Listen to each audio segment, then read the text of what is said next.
Нелегок путь через лес. Осталось идти не так много до реки.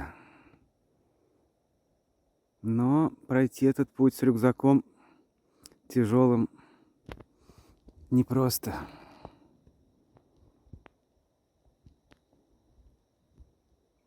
Очень красивый лес.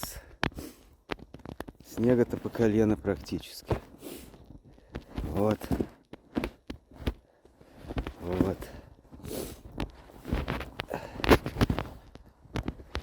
Я иду без лыж, без всякого рода снегоступов. Хотя лыжи наверняка было бы неплохо иметь.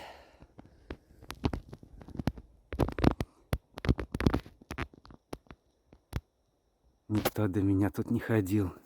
А до реки еще 500 метров по карте.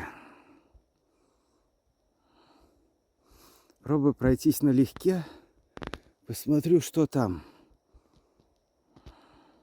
Заодно пробью путь полегче.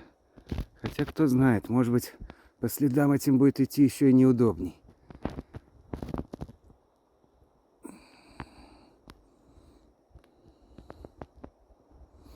Это лесная дорога, по которой никто не ездил. Падает снег. Пойду проверю, что там.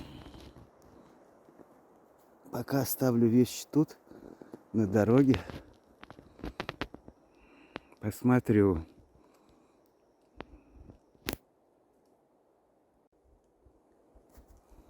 Оценив обстановку, прогулявшись туда и сюда, я пришел к выводу, что остановиться мне лучше всего здесь. Вот мои вещи. Здесь вот я буду устраивать костер. Снега там еще ого-го, сколько это не до земли. А вот там вот там я растоптал место под палатку. Вот, сейчас буду делать здесь настил. Настил буду делать. Видно вот, что я в сапогах. К сожалению, ни лыж, ни снегоступ, ничего у меня нет, поэтому по глубоким снегам куда-то далеко ходить не выйдет. Но тут кое-какие дрова есть, конечно, не очень хорошие, в основном береза. Вот. Тут еще, к сожалению, толстых сосновых тут нету. Но что есть. Потому что в тепличных условиях это легко, когда полно дров, когда все хорошо. А вот в такой вот ситуации посмотрим, что у меня получится. Что у меня есть? Вещей довольно много. У меня и печка есть, и посуда. Самое главное, у меня есть пилы, мачете, ножи всякие. Все это есть. Вот сейчас первым делом буду разводить костер. А вот это место под палатку, оно будет затвердевать. Там еще где-то полметра снега под этим вот растоптанным. То есть сверху такой пушистый снежок. Дальше идет твердый уже. И до земли полметра, не меньше. Раскапывать, естественно, я ничего не буду до земли. Хотя и лопата у меня есть, между прочим. Вот такое здесь место, поляна такая. Вроде сверху ничего не должно прилететь на голову. Ну, может, снежок чуть-чуть, но не ветки тяжелые. Вот, поэтому я остановлюсь тут. Так как я понял, что без лыж я не смогу пройти особо далеко в лес. Бужа вот в той стороне. Но до нее я не знаю, может, завтра схожу. Сегодня я до нее метров 100 не дошел. Очень уж глубокий снег. Ну и, в принципе, смысла в этом особого нет. То же самое здесь, что и там. Вот, кстати, сосна стоит сухая. Можно ее спилить. Ну, сейчас развлекусь. Потом мне надо будет делать еще колышки. Потому что алюминиевые колышки у меня есть, конечно, но они здесь будут малоэффективны. Я просто нарежу каких-то палок, и вот с их помощью буду устанавливать. Вот еще бревно. Тут, в общем, пожечь-то есть чего. У меня еще и печка с собой. Все помещается в этот рюкзак. И не очень-то особо он тяжелый. Без всяких там санок, без всего этого. Все силой одного, далеко не самого могучего человека доставляется в лес. Ну вот, сейчас первым делом я займусь разведением костра. Это сложная задача зимой на толстом снегу. Посмотрим, что выйдет. Вот, сделан настил. И, что интересно, пошел снег. Но тут вот заготовлены кое-какие дрова. Попилил с помощью пилы-силки Гамтара. Маленькой пилкой. Большую еще пока не доставал. Вот, снег пошел. Хорошо, что я никуда не углубился особо далеко. То занесет снегом, фиг выберешься. Да, уж думал вот про зиму. Ведь в году зима 2 раза. Весна 1 раз. Лето 1. Осень 1 раз. А зима 2. Зимой год начинается и заканчивается он тоже зимой. Неделя практически осталась зимы.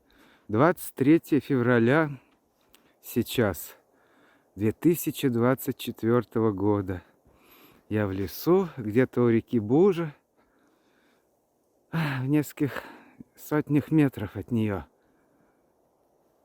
Обычно я не поддаюсь такому вот оппортунизму, иду до конца. Но сейчас решил, что смысла в этом нет. Что упираться. Побуду здесь, тем более снегопад. Вот. А моя задача сейчас развести костер. Вот сделан настил. Есть заготовлены сухие хвойные веточки.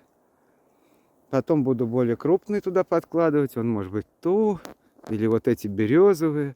Посмотрим. Главное разжечь. Под этим настилом полметра снега. Посмотрим, как тут будет потом.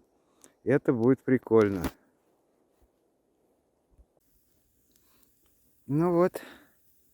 Примерно так выглядит разведение костра зимой на снегу. Обязательно надо делать настил. Помост такой.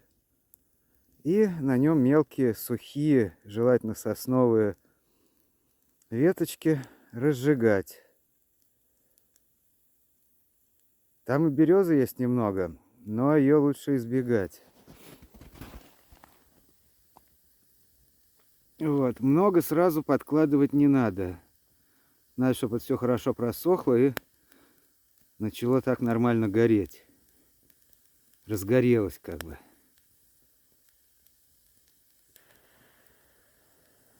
Потому что все мокрое, влажное. Это дело непростое, может затухнуть. Но если хорошие дрова, то этого случиться не должно. Разжег я с помощью бересты.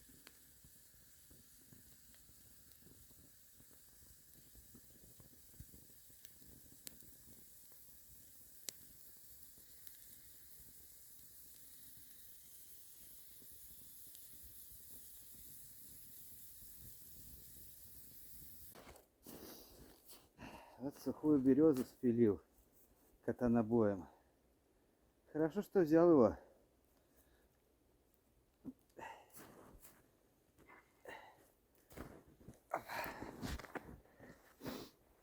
Сейчас еще на куски ее разделю для костра.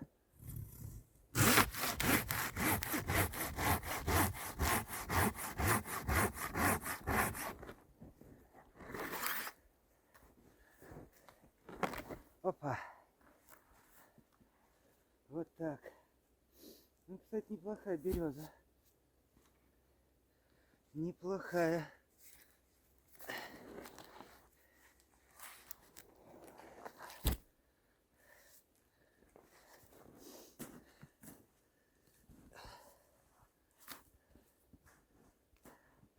Все, катанобой. Хорошая пила. Ой. Так.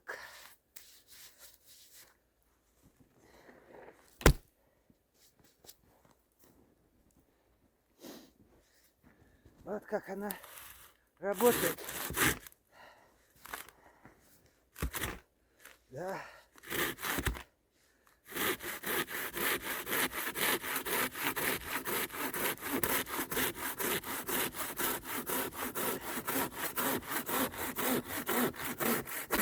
Опа. Вот так она работает. Одной рукой, конечно, не левой, но, в общем, не тяжело. А костер там горит. Поэтому ты и пришел сюда фитилить немного. Еще. Сейчас. О, глубокий снег.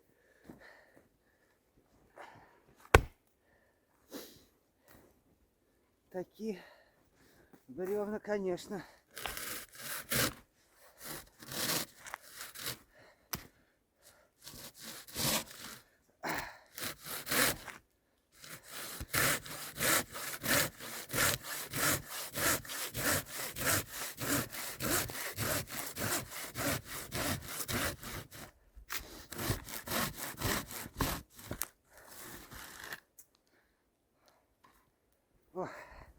Фух.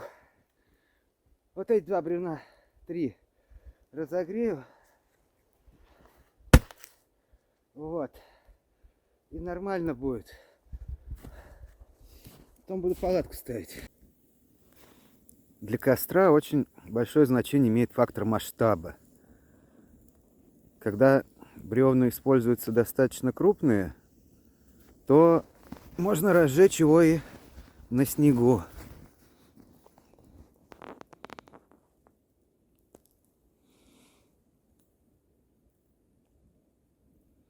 Сейчас я еще пойду вот эту вот ветку порублю. Это сырая сосна, видимо, она отломилась. Но сырая сосна, как показывает опыт, неплохо горит. Я ее порублю, положу в костер, а потом сверху еще одну отпиленную катанобоем. Вон он стоит. Еще одну такую полежку сверху заряжу. И костер будет уже в самоподдерживающемся состоянии находиться долго. Потом я еще спилю. Вот какие-нибудь тут березки, вот эти сухие, тут их достаточно много. И потом буду ставить палатку, делать печь. Ну, в общем, заниматься всеми делами. Вот попил чай. Сделал все сиденья. Тоже к вопросу о том, строительство лесное. Нет, конечно, избы в лесу я строить не собираюсь. Считаю, что вообще какая-то глупость. Почему-то сейчас это очень модно. Избы, землянки там. Какие-то, наверное, есть для этого причины. Ну, там чуть ли не со стеклопакетами, с каминами, я не знаю, с паркетными полами. Это извращение. Вот лесная мебель, бревно, на котором можно сидеть возле огня. Пеньки какие-нибудь, треноги, навесы. Вот такое можно строить с помощью пилы. Конечно, можно и избу построить, я думаю, что затратив уйму усилий, можно. Но зачем? Это значит привязаться к какому-то месту определенному. А смысл похода в том, чтобы побывать там, здесь, еще где-то, а не то, что избу построить и думать, не сожгут ли ее, не найдут ли ее. Не надо ни к чему привязываться материальному. Потому что это все может быть потеряно, утрачено и будет обидно. Столько затрачено сил, энергии, труда, и все пропало. И спокойствие духа будет нарушено. А так, Посидел на бревне, попил чай, приготовил гречку и вроде все ничего.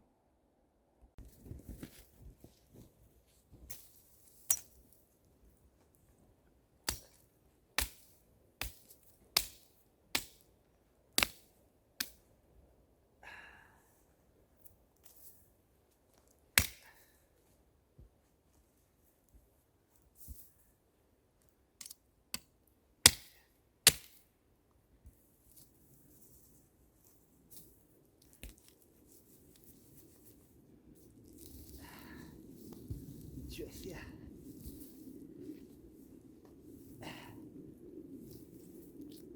Эко.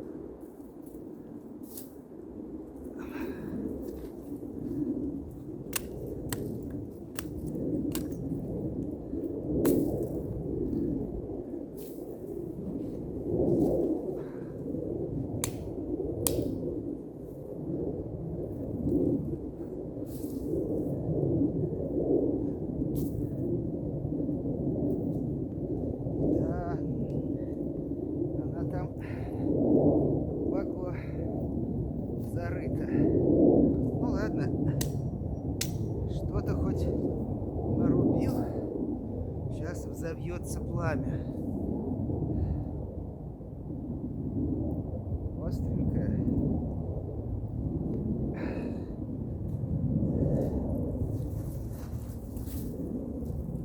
Взовьется пламя.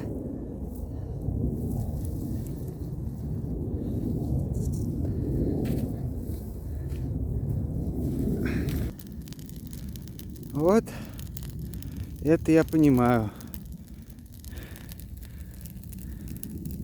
Вот это костер.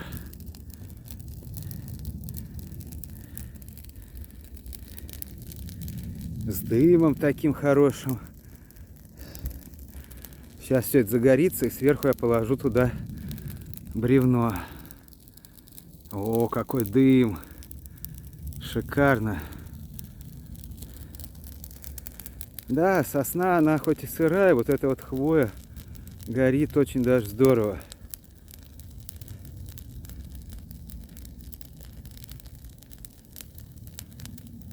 И мачете ее рубить одно удовольствие. Тем более я мачете подточил алмазным брусочком веневским.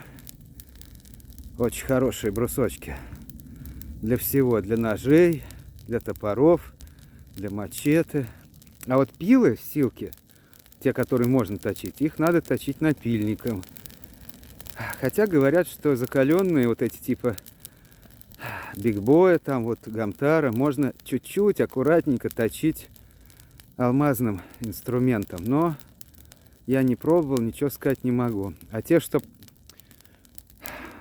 разрешено точить, например, тот же катана бой, его рекомендуют точить напильником специальным мелким.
Сила.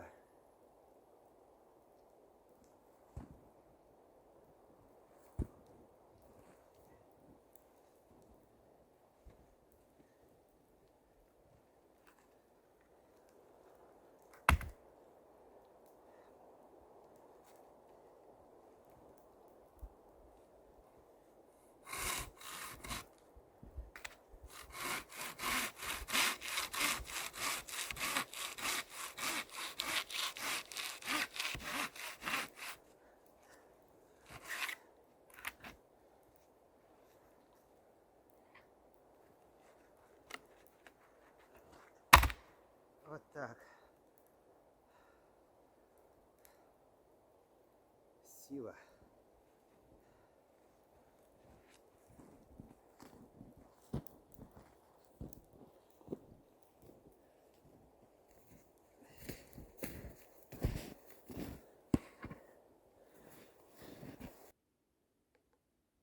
Ну вот, палатка стоит. Для установки палатки я применил вот такие вот деревянные колышки, которые хорошо держатся в снегу. Напилил маленькой пилой. Сейчас вот я ее еще немного подрастяну.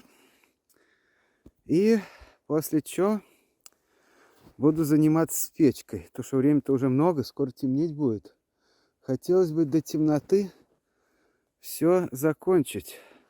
Внутри вот так. У меня, в принципе, есть внутрянка. Но я еще подумаю, ставить ее или не ставить. Может, и не буду ставить.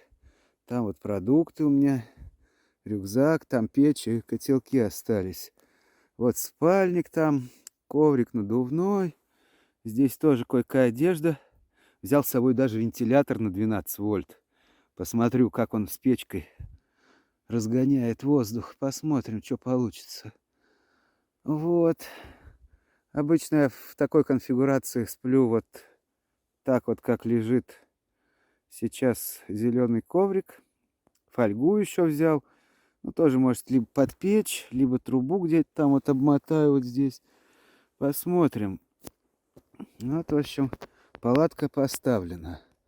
Уже половина дела. Еще осталось ее растянуть внешними растяжками, чтобы она такая была пообъемней, как бы, понадежней. На печь, чтобы не съехала. Хотя можно уже и печь собирать. Сейчас немного передохну. А что самое интересное, вот там вот, где-то там, вот там, вот там, я нашел сухую сосну. Вот я ее сейчас катанобоем-то попилю. Вот еще есть тут сухая сосна. Но она очень тонкая. Это для печки скорее пойдет. И еще одна сухая у меня вон спилена. Лежит. Лежит. Катанобой ждет большую хорошую сосну. Вот эти две березки сухие я спилил. Костер. Ну что костер? Костер в таком вялом сейчас пока состоянии. Вот. Ну, горит себе, горит. Там угли есть. Все есть. Это нормально. Еще мне надо делать костровую треногу. Хотя, конечно, я снег могу плавить и в таком режиме. Вот. Угли есть. Вот сюда я заряжу сосну сухую. Будет пламя хорошее. Главное, что угли есть и ничего не тухнет. Ну, временами там начинает огонек проявляться. Вот такой вот.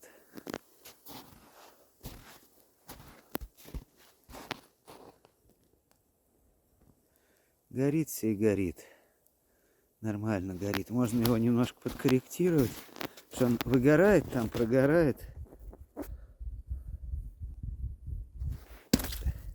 Вот так.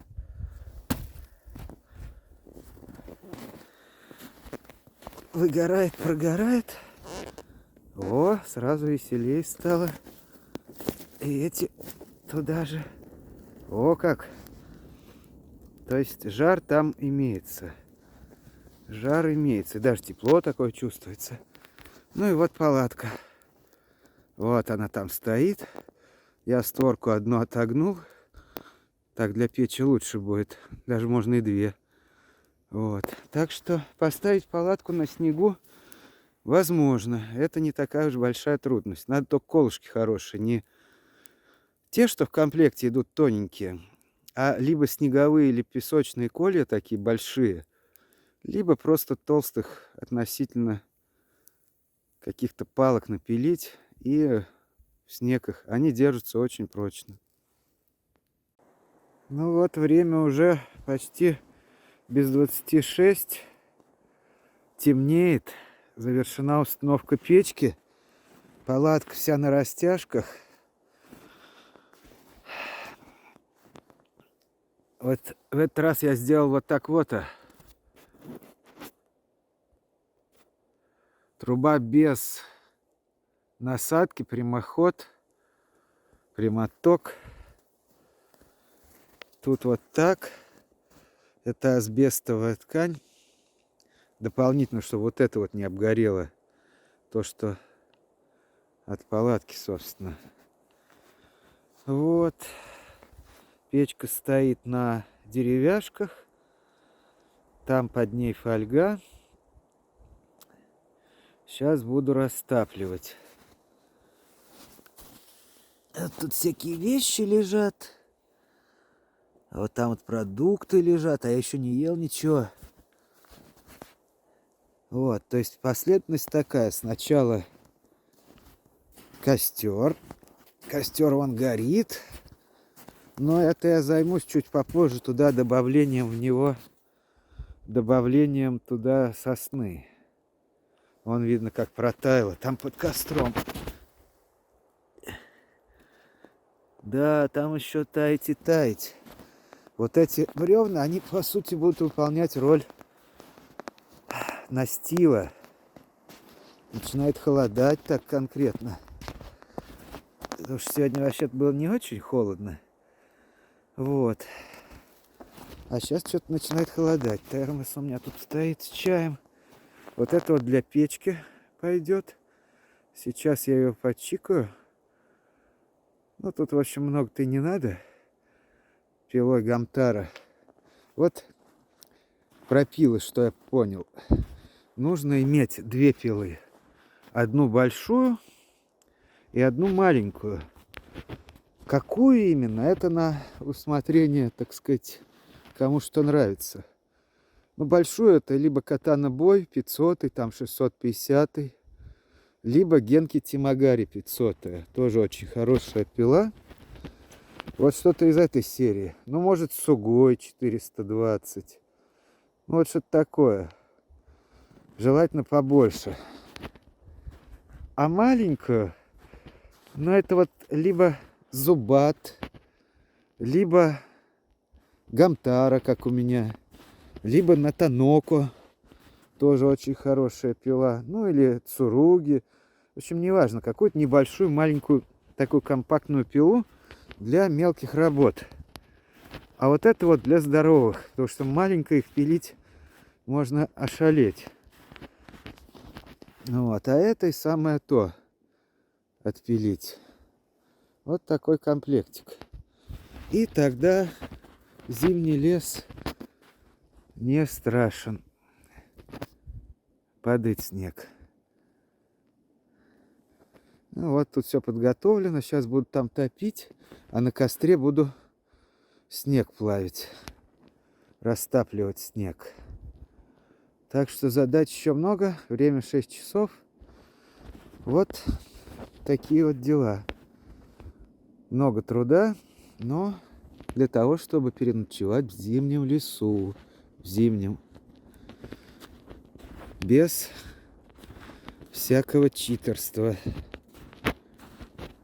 Все на себе. Все с собой. Вот костер. Сейчас буду с ним заниматься. Но он не тухнет, потому что есть угли.